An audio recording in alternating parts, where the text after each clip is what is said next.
Datuk Seri Anwar Ibrahim menafikan dakwaan dibuat sesetengah pihak kononnya Malaysia dan juga ASEAN takut dengan Presiden Amerika Syarikat AS Donald Trump. Dalam pada itu, Perdana Menteri menegaskan Malaysia mempertahan sikap sederhana dan sentraliti yang bermakna negara ini boleh berhubung dan berkawan dengan semua.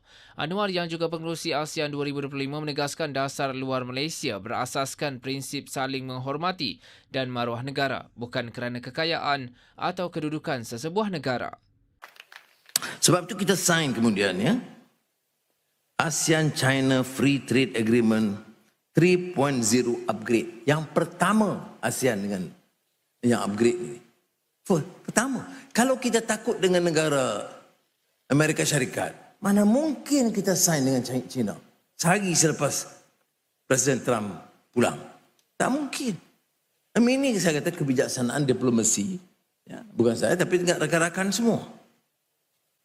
Kita bersetuju apa yang ada, bagi. Tapi apakah itu menghalang kita dengan negara China? Tak ada.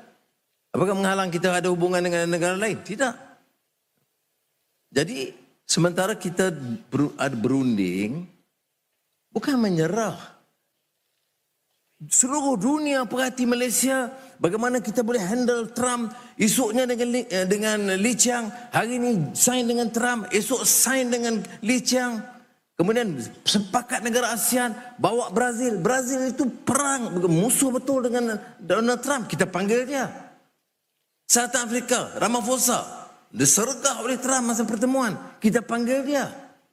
Saya kena tegang. Malaysia itu dunia bagi perhatian. Ada 2-3 ini memang dengki, hasad dengki dengan kita. Beliau berkata demikian pada sidang media penutup sidang kemuncak ASEAN ke-47 di Kuala Lumpur pada Selasa 28 Oktober. Beliau berkata setiap pertemuan dengan pemimpin dunia digunakan untuk memperjuangkan kepentingan umat dan kemanusiaan termasuk isu Palestin.